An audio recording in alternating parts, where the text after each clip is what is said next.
Here we are with Bud Streeper, 7-time stage stop champion. How's it going this morning? Real good, Jake. Real good. Beautiful day here in Kemmer, and the dogs are on the trail. And I'm going to give you a brief walkthrough of what when I say I'm traveling in style and the dogs are comfortable, I'm going to explain that to you. So this is our traveling truck here. There's 12 boxes per side. Each dog, it's 2 dogs per box. Extremely big boxes, 4 feet deep, 2 feet wide, 2 feet high. There's 1/2-inch styrofoam on the front walls, bottom floor, and all along the roof.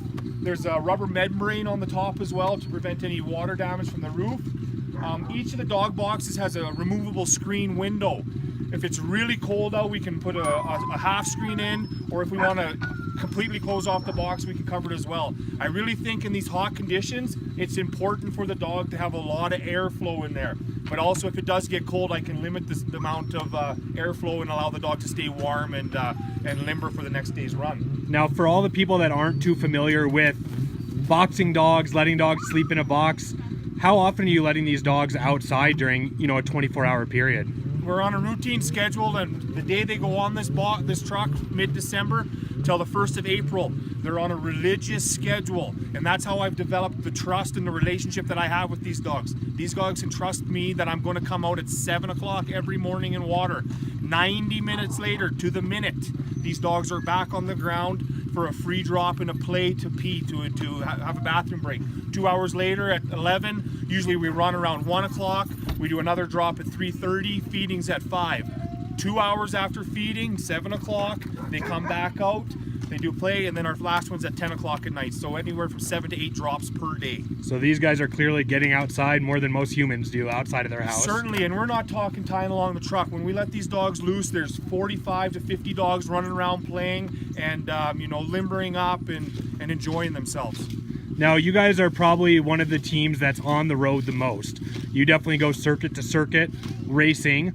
You have to have a lot of organization here. Obviously, this is a customized truck that you guys have built, the trailer as well, to meet your specifications. So yeah, let's look around here, see kind of your guys' organization. It's obviously key to success as organization. Certainly, and to be a traveling outfit, we have to have consistencies. And one of the consistencies we do is the dog food. We make a winter's worth of dog food in one batch in November. We mix up 10,000 pounds of dog food and put them into 100 separate 5-gallon pails, and that's the food that we're going to feed. So every day that they get run, whether it's the North American, whether it's here, whether it's a practice run in December, it's the same food. So what we have for that is we have a heat box, and this is my heat box here. And when I say heat box, this box is heated. It's heated with propane. It's a thermostatically controlled propane heater right here.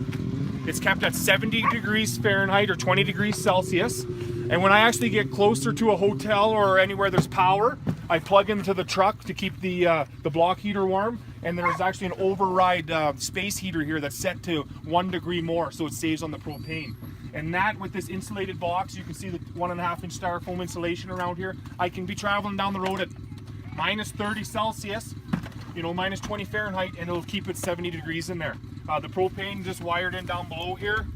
There's the propane tank. A 20-pound cylinder will last for 2 weeks. Here's our drop lights, all wired in. 2,000 lumens LED lights, one there, one at the rear of the truck. Very easy to get at, runs off the battery of the truck. Now, when you're talking about your heat box, most people here are feeding, raw meat mixed with a wide variety of different kibbles and supplements. Instead of what most people are doing is getting a lot of hot water, out of the showers at hotels, putting that into their meat, letting that thaw overnight. You're just doing strictly heat with your meat to thaw it out, it sounds like. Yes, it takes 2 days for my meat to thaw from completely frozen to being ready to feed. So it's a 2.5 day cycle on there. So there's actually 3 days worth of food up there.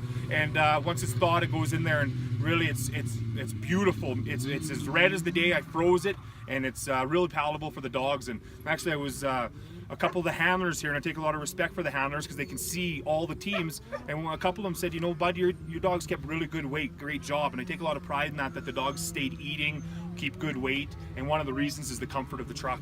Now, have you seen anyone else utilizing a heat box? I obviously haven't. Yeah, there's a couple. My father and uncle have been using it for 35 years, And some of the younger teams that I'm helping out, John and Liz Stewart, they've got a replica to that.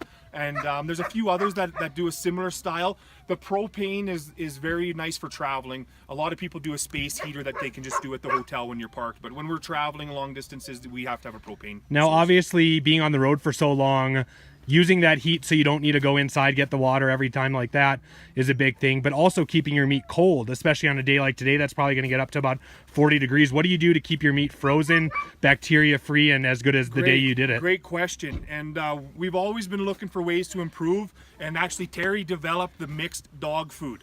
The mixed blocks where you say a mushers mix and it might be 30% beef, 30% chicken, liver, whatever it is. Terry developed that in the late 70s. So we've always had a 5-gallon pail. And what this does is it contains everything. And there's actually some insulation value of the pail as well. And they're wrapped in an insulated tarp inside the trailer, and I could go to plus 10 Celsius or 45 degrees Fahrenheit for a week, and I'll still pull it out, and there's still frost on the side of the pail. Where a cardboard bag or a block, a cardboard block or a plastic wrap bag, they just get mushy, that. But this is all contained. We never drip blood. We never pull up and say, oh man, look at the mess. And one of the reasons for that is the pails. Now we also carry a small freezer on board as well, but that's not for the purpose of freezing my meat. We post-exercise supplement, we use Revive, and we freeze them into little ice cubes, basically little popsicles for the dogs. What it is a little reward once completing the run, and the dogs intake that and it actually cools them down from the inside. I only figure I need to give 6 to 10 of them per dog, and they'll be fully recovered to their glycogen levels within the next 2 to 4 hours. And so that's why I carry a little chest freezer inside my trailer, and I'll come over and point that out to you now. So this is the trailer we had specially designed. It's actually in 2 components. And what length of a trailer is this? 24 feet. Okay. So it's split in half here. There's a wall here, and this front 10 feet is insulated. It's got an R22 package on there, and that's thermostatically heated with the exact same propane heater there. It's called a vent-free ice house heater. And there it is on the wall there. You can't see it, but this room here is set to 70 degrees right now, and it'll be like that as we travel down the road.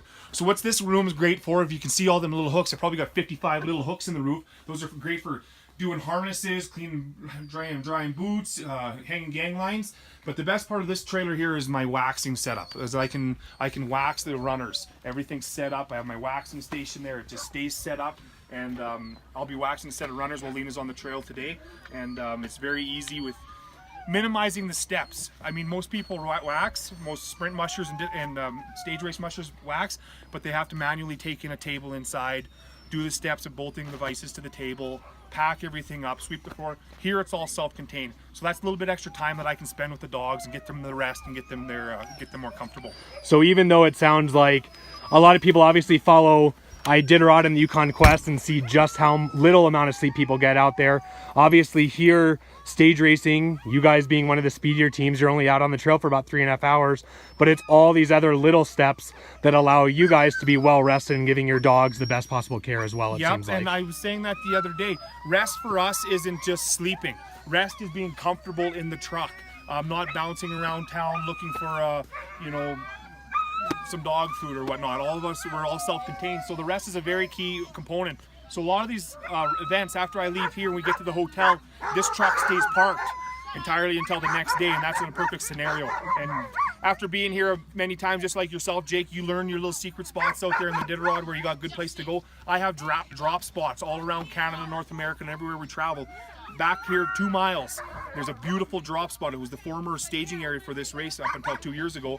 Beautiful area. We let the dogs out, we go for a play, and those are little secrets that you learn through the years of practice. Now obviously letting your dogs ride in comfort, yourselves in comfort is a big issue.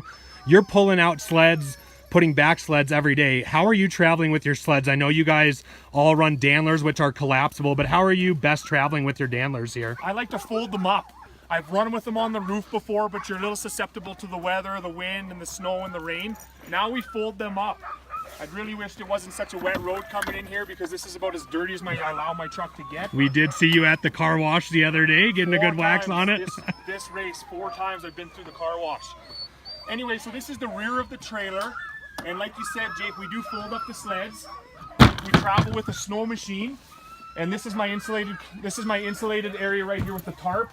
This is where I have frozen dog food.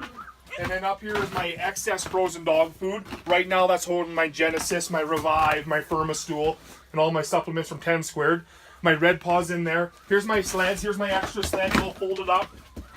Sit in there nicely. Snow machine drives up on top here. Here's where I have all my pre-wax sets of runners. These are ready to go.